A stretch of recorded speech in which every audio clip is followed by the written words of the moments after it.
I'm a little bit nervous. I didn't feel nervous until I saw the wall of cliffs. I thought, oh yeah, right, I'll be jumping off that then, won't I?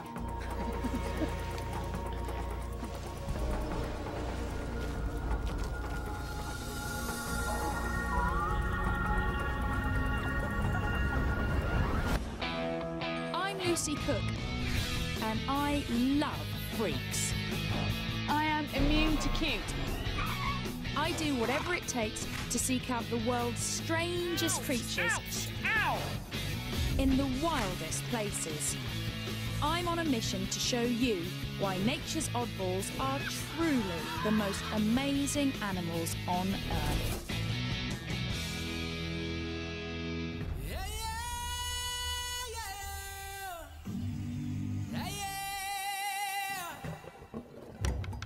Every year, 8 million tourists flock to South Africa to catch a glimpse of the animal world's superstars. The so-called Big Five. But I don't see why they should get all the attention.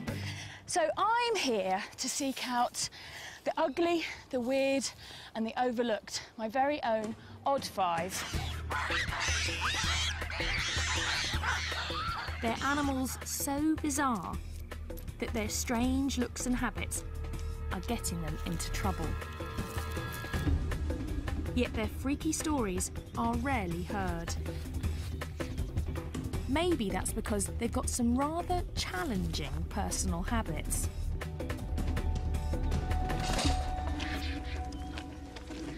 Like vultures that feast on dead and sometimes decomposing bodies. That's half a cow. It's a little bit smelly as well, I should add. But this gruesome diet is now killing some Cape vultures. Look at the wingspan on that! They're being accidentally poisoned. This couple takes in the victims and nurses them back to health. Here we go. Dinner time. Don't be alarmed if a whole bunch of vultures do come up to you. Okay. So they do bite. If the birds are going to grab you, the first thing they're going to do is your eyes.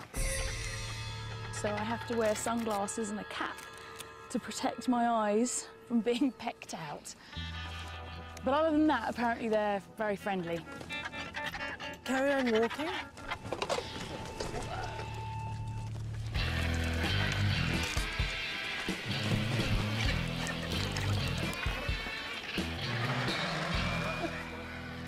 I love all the argy-bargy. Hissing and strutting and posturing. Just careful, careful, careful. Just had a finger. That is not for tea. Ayla over there, her speciality is to go in and quickly grab the liver. She loves the liver. Really? Just like Hannibal Lecter?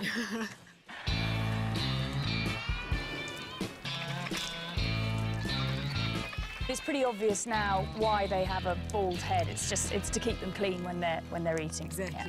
They're actually very clean. They are, every time they eat, they go and bath afterwards. They're a bunch of neat freaks, and they make life safer for everyone else. There could be anthrax, botulism, all sorts of nasties in that carcass. They don't get sick because they've got such an acidic stomach that their poo is a disinfectant. Theoretically, you could eat after a vulture's pooped on your hand. I'm not quite sure I'll do it. You've got to practice what you preach. You can't go around telling everybody they can use vulture poo as disinfectant and not have tried it yourself. That's a theory. The bird's stomach acid counteracts natural poisons, but not man-made ones. And that's the problem for many of these birds. A lot of farmers lace carcasses with poison in the hope of getting rid of problem animals like jackals or caracals or cheetahs. And vultures are the ones that end up locating the carcass. Now, after 8 months of rehab, 2 lucky birds are ready to return to the wild. We're going to go and try and catch a vulture. We're after that bird right in the middle, on the Okay. top. Yeah. Now we'll have a good idea how he flies. Here he Check goes. his flying. His flying looks okay. So I'll walk towards this way. Lucy, if maybe you walk close to the perch. Okay.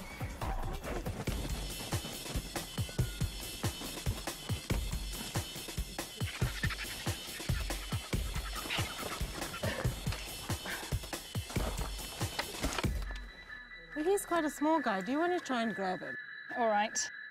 From that way. That's okay. it, yeah. And the most important part is not to let go of the head. That's the number one. Number one, don't let go of the head. They're very wriggly, so just... Very wriggly. Okay, I've got hold of it. Wow, it is wriggly, isn't it? Hold Whoa, higher. it's so wriggly. Yeah. Okay, hold higher. You're going to hold it up against your chest. I'm going to pass him to... like that. and My keep hands his are quite head- small, Keep his so- head away from your face. Don't Okay, don't yeah, get at all too close. Okay, now you're going to hug him. So I'm going to pass him to you. You're going to kind of hug him. Okay. Okay, you okay there? Yeah, just. Whoa, he's strong. Okay. Have vulture will travel. Going to turn into the narrow tar road. You follow that all the way up. We take our birds to a spot where they can join other Cape vultures, in one of the last surviving colonies. These birds only live in southern Africa.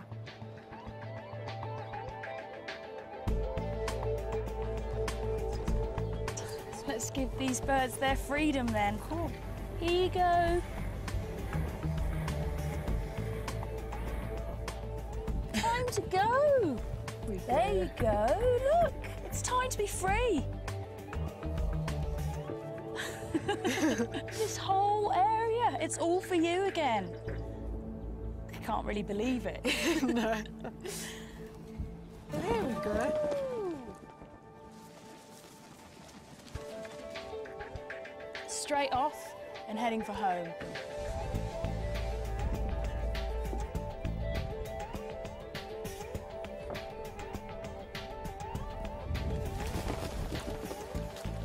While many vultures nest in trees, Cape vultures are particular. He's heading straight for the cliffs. They only nest on high cliffs like these.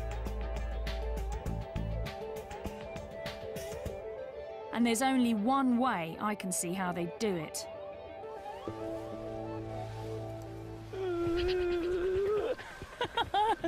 I'm a little bit nervous. I didn't feel nervous until I saw the wall of cliffs. I thought, oh yeah, right, I'll be jumping off that then, won't I? Just about to jump off a cliff. What you get me into? That's Phil, my intrepid producer. Whoopa! Whoa! Oh my word! Oh my God!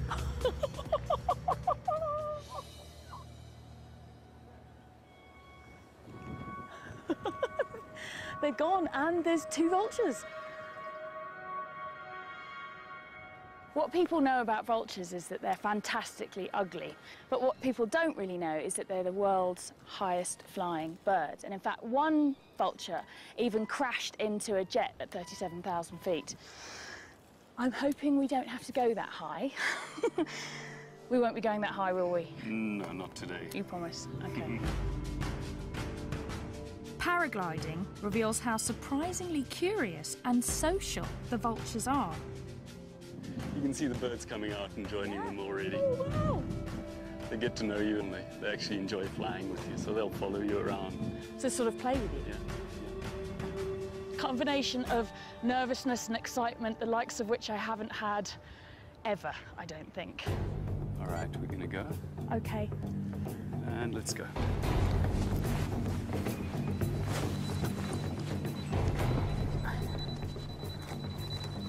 All right, and run. Run. Yeah.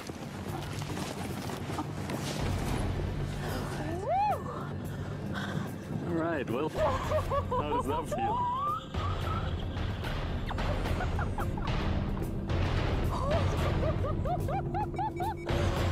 My knuckles are white. It's incredible though. And there are the vultures. Oh my word. Wow, they are all around us.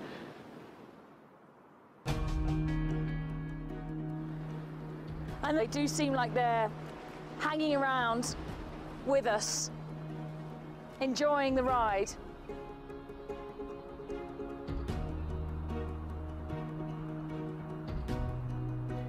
This is how you should see them to appreciate their beauty. And their extraordinary skills. So this is the perfect introduction to South Africa. South Africa is made up of all sorts of different micro-terrains, each with their own peculiar creatures. These cliffs are one of those unique hotspots. I can see right over the cliff where they're nesting now. It's 25% of the world's Cape vultures are nesting in these cliffs. Vultures are paying a high price for their taste for dead flesh. And now, even their keen eyesight is getting them in trouble. A threat I want to know more about. There's a big muti market here. Muti is traditional medicine. And apparently, vultures are a popular ingredient. There's everything here, actually.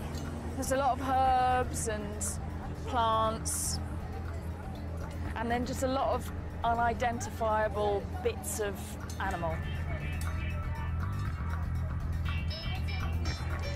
Oh, this was a big snake. Python. It's a python. Is that a cheetah or a leopard? Here you've got a whole baboon. That's what. You've got a lot of stuff, haven't you? Yeah, there are a lot of stuff. This is the wings for the vulture. That's a wing of a vulture. Yeah. Oh my God.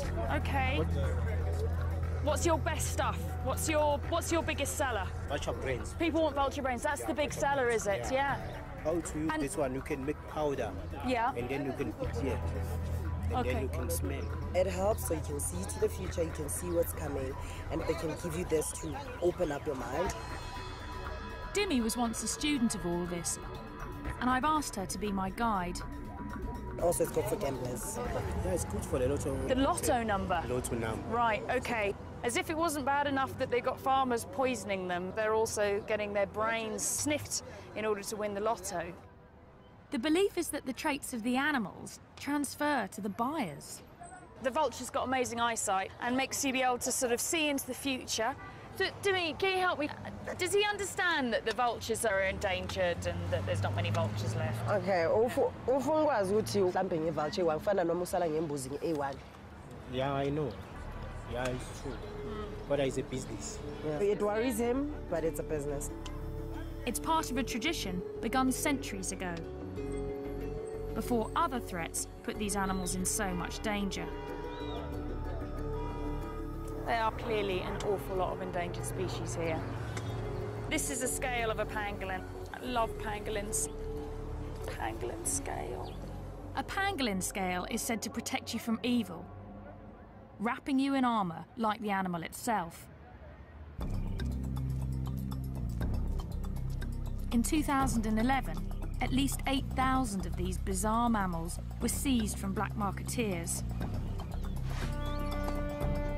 Some of them want their scales, while others are after their meat. In China, it's considered an exotic delicacy. They may be the weirdest of the freaky five, and I'm not leaving Africa until I've seen one.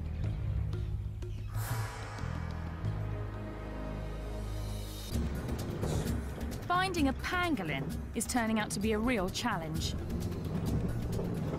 So I've been kidnapped by Louise Joubert. She's got my favourite animal. She's a pangolin, which is a funny little scaly anteater with a very, very long tongue and a very smelly bottom. But Louise seems determined for me to see the big five first. Obviously, you understand I wouldn't normally be interested in lions, but I'm actually quite scared to say no to Louise.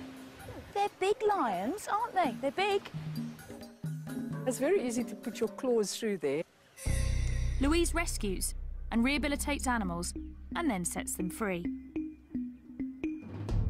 Oh, we've got pangolins to see. Come on, we've got pangolins to see. Enough with the celebrity animals. Oh my word, it's a rhino. What's it? It's like, do you think my hand's food? Louise, I want to see the pangolin. I want to see the pangolin. Take me to the pangolin, please. Wild dogs. What do you think, Munchkin, eh? What do you want? Do you want to go and join them? Do you want to go back to nature? No, definitely. Slightly mad place, really, isn't it? Louise has an amazing success rate. She's saved 4,500 creatures since 1993. Slightly nervous as to what's going to be inside. This is a very strange house. We've got funny little animals. And in this bedroom, we've got a load of ostrich chicks. Yeah. Now I'm going to get to the pangolin. This is the pangolin's bedroom. This is the pangolin's Pangolin's bedroom. got its very own bedroom. This is the pangolin's teddy bear. And he's been pooping, so we need to just clean that. Here we go. Sid, you stink. I could camp out in the African bush for months and never see a pangolin. Oh, look, he's making into a little ball. They're very shy and secretive. Sid, it's so fantastic to meet you. I've heard so much about you, and I have been desperate to meet you. Oh, he's so strange. His funny little ears. They've got very poor eyesight, apparently, but they've got a very keen sense of smell. And he's like a little pine cone, aren't you, Sid? Sid and his mother were seized from poachers. The mother showed signs of stress and Louise released her. Now she is Sid's mum and has to make sure he learns to survive in the wild. We're on our way to go and find some termite mounds because Sid needs to learn to eat termites. He's an anteater, termite eater. You reckon this is a good one? Pangolins are super specialised for eating termites, with sticky tongues as long as their bodies, and claws that can dig through concrete. Those termite mounds are really hard, so you can see why he needs to have these really big digging claws. We might have termites in there. Yes. Oh. Am I doing this right? Yes, there's the first termites coming out. There's one there. Oh, come on, yeah. I know you don't want to be eating his breakfast. OK, let's try the termite, Sid.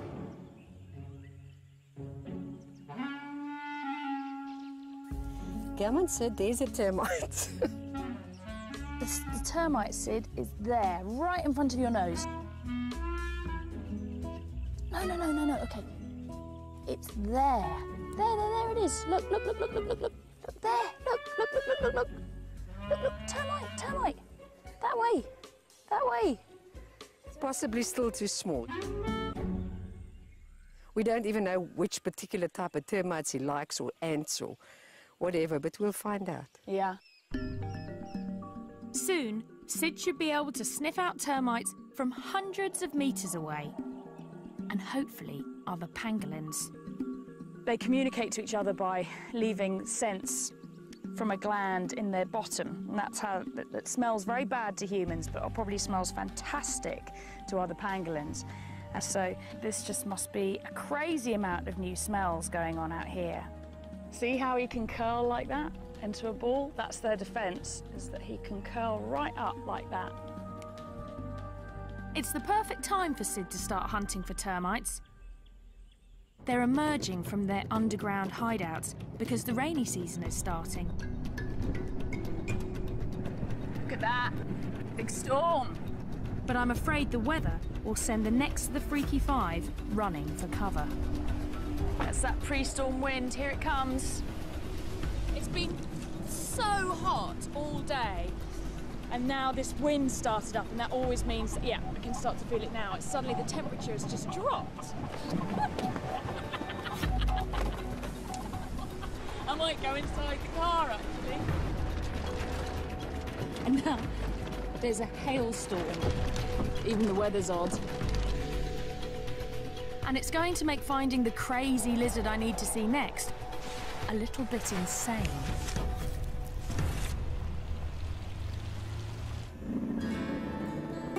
Let's go find some sun gazers. We've travelled in search. This show was created for you and your family to watch together. Welcome to Nat Geo Wild. This incredibly rare lizard, and hardly anything is known about it, except for the fact it's called a sun gazer. That's a burrow. That's another burrow there. My guess is that means it likes to gaze at the sun. What? Oh, lightning! There's no sun gazers, but there's a lot of lightning. If we were looking for lightning gazers, we would have chosen the perfect day. Sun gazers sell for crazy sums on the illegal pet market. Rain! Rain! And I want to see what's making them so popular and getting them into trouble. The lizard guys are here. I've got 3 experts to help me coax a sun gazer out of its hole. He's shivering. It's shivering shit. I know how you feel. Shivering, Lucky Lucy. Yeah, exactly. Yeah. We can try and cool them out, if you want. Do you do the call of the opposite sex? Yeah. You've got to have a very sexy call, haven't you, to get that sun gazer out of its hole today? It's coming out. No way.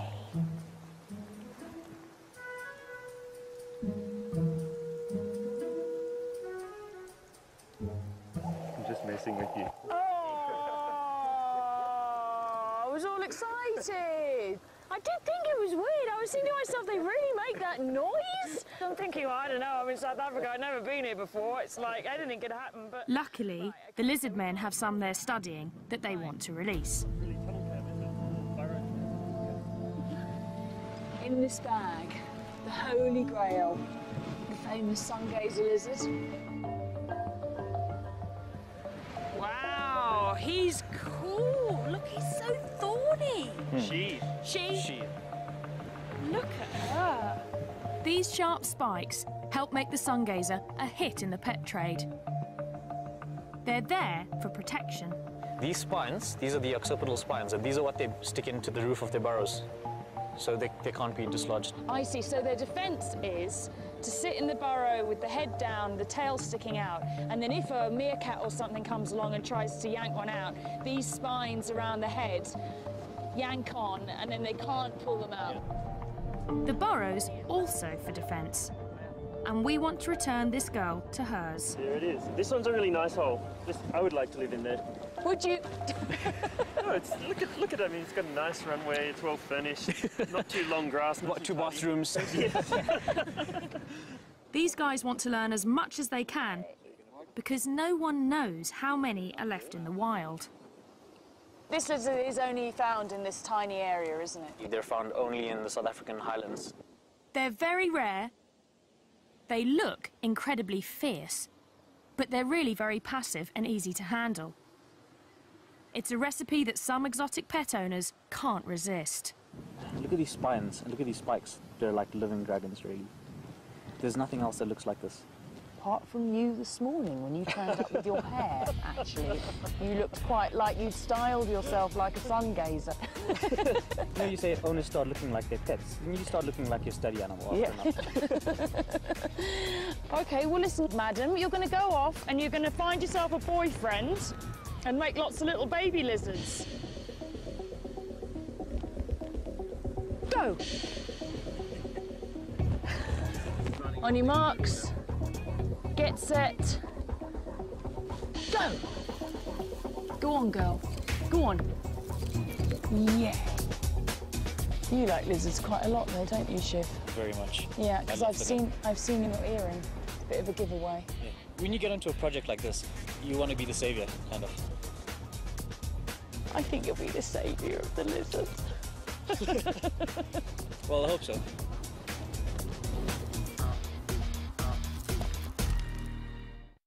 Burrowers like the sungazer are found all over South Africa, where protective tree cover is in short supply. There's the aardvark, an anteater with the snout of a pig, the ears of a rabbit, and the tail of a kangaroo. They can weigh as much as a human. Aardvark burrows are often taken over by the honey badger. But the honey badger doesn't give a damn. He's such a badass. But for one of South Africa's oddballs, its protective burrow is turning into its tomb. You won't believe what I'm going to do. I'm going to go and rehouse a spider. We need that. You need a big knife. We need a big knife. This is Donald. Donald Stridon. And Donald's the patron saint of this spider. We're going to do some aggressive research. Aggressive research? We're going to need the relevant equipment here. Donald served in the South African army and is ruthlessly efficient. You don't want to leave anything behind. You don't want to leave anything behind, no. We're stuck in the bush somewhere. The spider we're after is known as a tarantula in most of the world. Here, it's called a baboon spider. We have water containers, yes, check. Let's take some weather monitoring equipment. Do you need gloves? We We need to get camera, GPS. We don't need gloves. Okay. Spider safari. Yeah. So these spiders, they only really live in this area around here. About 150-kilometer radius from where we are now, and that's it. The only place in the world that you find this spider. That's the problem. Throughout southern Africa, tiny areas are home to unique animals found there and nowhere else in the world. Like the sungazer, the Cape vulture, and the golden brown baboon spider. Unfortunately, the spider likes a kind of soil also popular with home builders, and it refuses to move, even when the bulldozers come. It's going to tuck down right under there, panic, and as soon as they cover it over, slow, terrible death. So we absolutely need to move it. So this is an emergency situation. Yeah, this is one. So that's where the spider is. Now, golden brown baboon spiders need very special attention. They're very finicky, and we have to be finicky too. So the technique of capturing the spider is not to make too much disturbance so that we don't spook the spider. The first step is to lure this very sensitive spider out of its hole. Now, Donald has thought this through and has developed a special method, haven't you? Which involves faking a rainstorm. Here comes our rainstorm. You've got to make thunder sounds, eh? That's it, perfect. Just carry on like that. Kay's coming out. She's coming. She's coming. There we go. You're doing such a good job. So there she is. South Africa's fussy freak emerges. Okay, so Donald's actually blocking its entrance with the knife so that it's now trapped in its porch, basically. It's probably about a 15-year-old spider. 15-year-old spider? Who knew? In 15 years, she hasn't really left that burrow. Wow, okay, so this is a big moment for this spider. Try and get this with my camera. You've got to be so gentle with them. The hair is covering the body. Every about 20th hair is a sensory hair, so they touch things and feel things with that. Here, there we go, beautiful. She's lovely. Wow.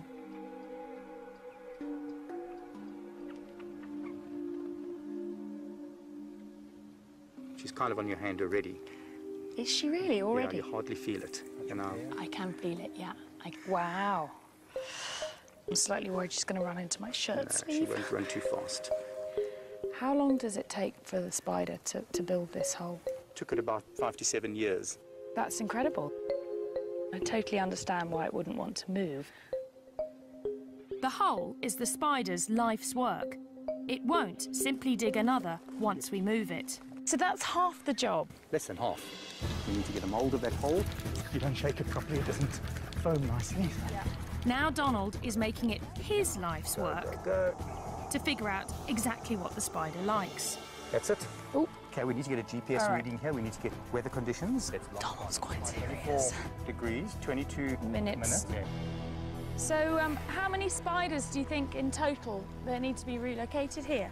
Well, looking at the map and how many houses are going to be built here, with each house there could be at least maybe 2 or 3 spiders. So multiplied by 200, 300 houses. It's a lot of work. Donald could end up doing this 1,000 times.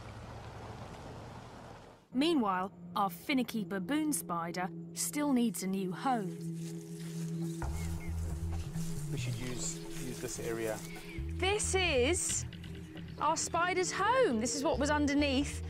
And we're going to start making a hole for her in the hope that she'll continue and make the rest of the boot.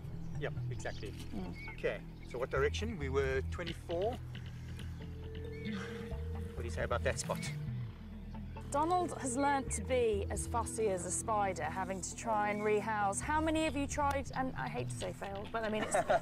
Probably about close to 50 that we've worked with. 50, yeah. 50. Of the 50 spiders, just one has accepted its new home. Right. We have a whole bunch here that we have in captivity. They're all waiting for homes. So until we find what the recipe is. And you've got to be very careful about what you're doing here, ma'am. Really? Lucy, yeah, you're scraping the hole wider and wider. That's no good. Do you see what you've done there? You've messed it. I have... Oh, my God, I've ruined it. So I have to start a new hole. Okay, now look what I'm doing. The spoon has been taken away from me and handed back to the master. There's only one master, and that's the master. Such love.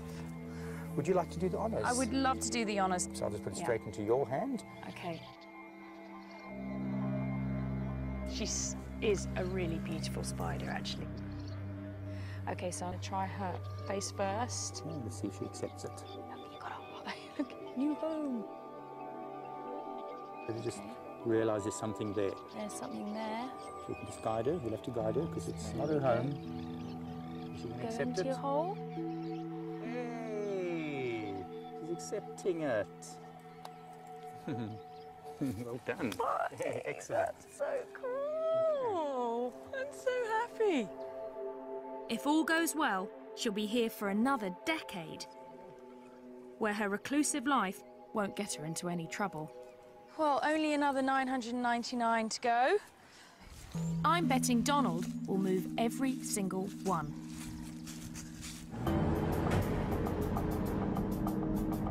The spider would be helpless without Donald. But the last freaks on my safari help each other. And they're paying a steep price for it. They're bold creatures, far stronger and more agile than humans, with fangs longer than a leopard's. But it's the Chukma baboon's brain power that gets him in trouble.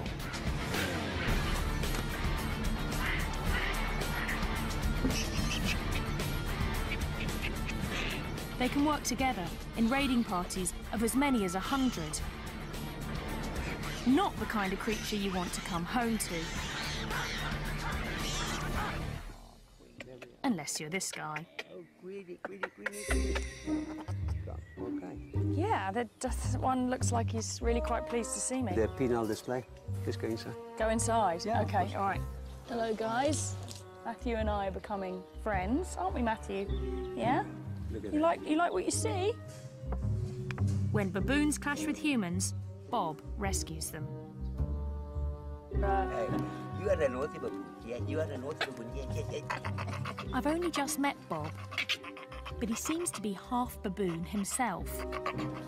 I've been crapped on. Oh, God. Once you're back home, you're going to miss the smell. Really? Do you know what, Bob? I struggle to believe that.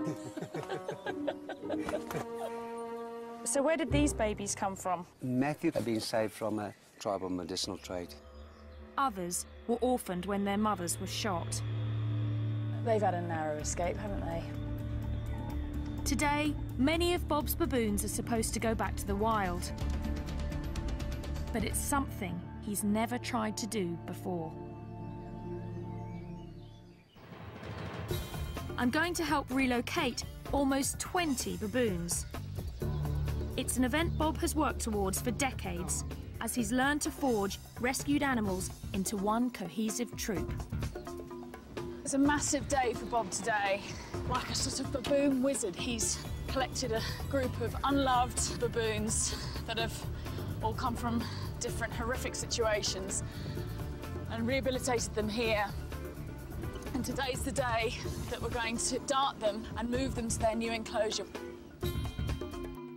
It's the final step before these exceptionally smart animals are released for good.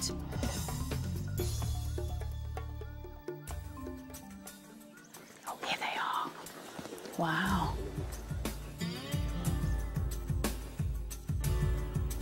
Look at these eyebrows now. Yeah, his eyebrows are wagging up and down. Yeah, we believe that they are real psychological experts. Make eye contact and they can read your soul. Scary prospect. Baboons are very social, but creating a troop from scratch is not easy. You need the right mix. After years of trial and error, Bob's finally found it. Just recently, this group has come together to raise their newest member. There she is now, there. You can see her there with a baby. I can see Daisy with a baby, yeah. When she came in, she was exactly the size of a baby. No, yes. Really? Yeah, now she's going to be... I want to cry. I was going to say, Bob. She's going to be released now with her own baby. Oh, that's amazing. It's going to be an intense day. Now we have to outsmart them. Easier said than done. Know that they're very intelligent. They will know quickly what we're up to. And you must be alert. They are potentially very dangerous animals. Okay. I feel quite nervous, actually, because these are big animals. We don't want things to go wrong. First, we lure the animals into a smaller enclosure to sedate them. It's great. Look at that. It's great. Is he going to go in? Looks like a shoulder. He's gone in. One of the lead males that we really wanted to get into the cage early on, we've got him in the cage. Then we get Daisy and the baby. Come on, two more, just two more. Two more, okay. There you go. Got it? Yeah. Try. We managed to get 8. We've got 8. Good.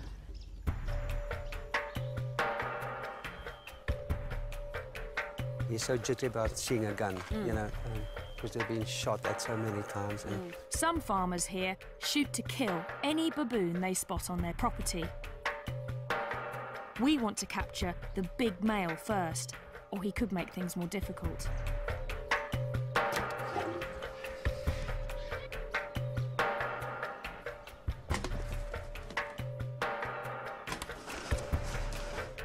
It's really tense. Go for it. Baboons are known to form really strong friendships. I think it's very sweet the way they're all cuddled up next to each other to go to sleep. OK, so now they're under. It's safe for us to go in. To get to the sedated animals, the team has to enter the larger pen, where the rest of the troop is anxiously watching. We're going to get them out as soon as possible. But stand by, Lucy. If something happens, you must pull at the door. OK.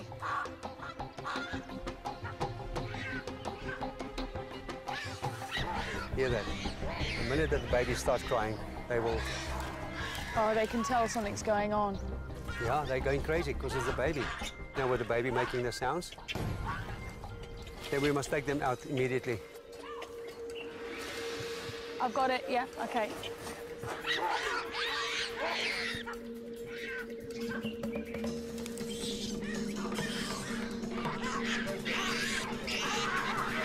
We take away their leader, and the troop really goes berserk.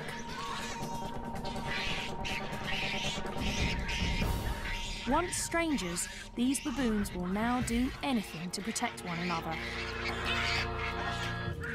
And that includes taking us on.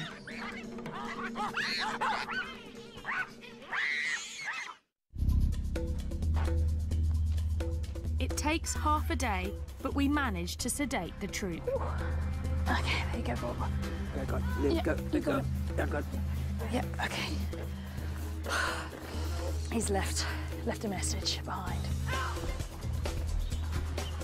Okay. Each gets a thorough medical checkup to make sure it's healthy enough to survive in the wild. It's a lot softer than you'd expect, given that they walk on their hands all day long. Baboons have evolved to forage on the ground because of southern Africa's lack of forest. Some think that's also why they have such huge canines, to fend off predators. Whoa, look at that. This is for the canine. To feel the back part of it here. I will check. I can feel that. Behind that tooth is razor sharp.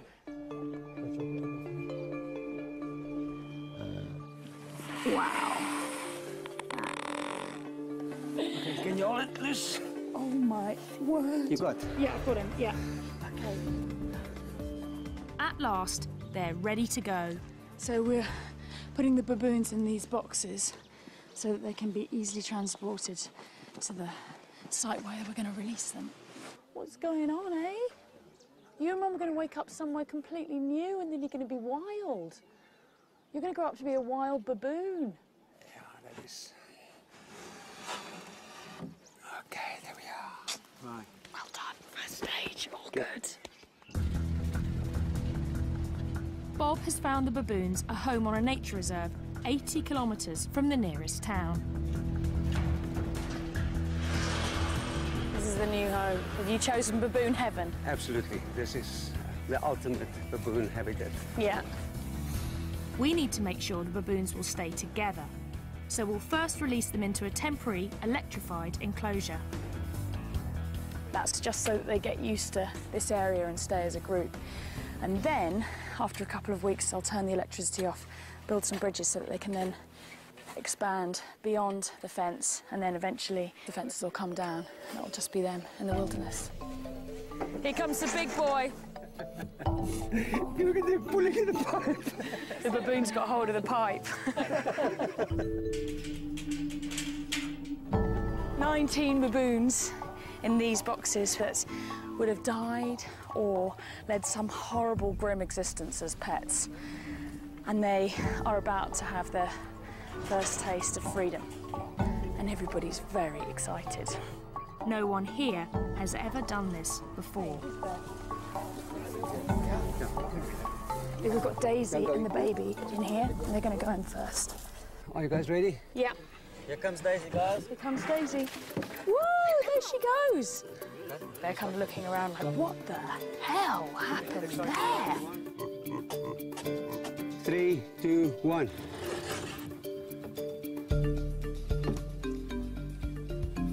Look at that. Emotion is running very high. Yeah. There you go. Yes, look at that. These ones are lively. It's not just the humans who are emotional. The baboons in there can see that there are other baboons that are free on the other side, so it's all getting a lot more exciting now. Wait, there's a baboon coming. Oh, very quick, very quick, quick, quick, quick. We released the entire troop without a hitch. 2 more happy customers. Well, almost the entire troop. He's not going quietly. We've got to get Matthew out. Whoa! Whoa! Are you ready, guys? This is the alpha. Look at that. He's the last one. The last one to go out. Yeah. Look at that side, Lucy. Look at them. They are all happy. They're really happy, aren't all they? the talking going on there. It's like the first step into the big world. Yeah. A new world for them, a new experience and freedom. Everybody thinks their society is based on aggression, but it just isn't, is it? It's not. It's not. It's about care. This is a group of animals that come from as far as 1,000 kilometres away from each other, and yet they form this incredibly tight family group now, and they'll do anything to protect each other.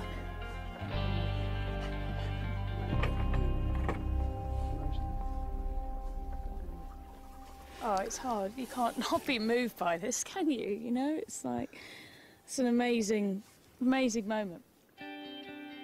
To survive in the bush, these baboons will need every bit of their extraordinary ingenuity.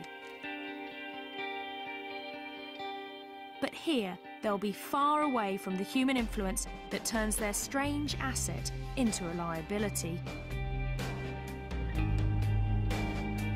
Like the rest of South Africa's Freaky Five, their oddness works in this wilderness.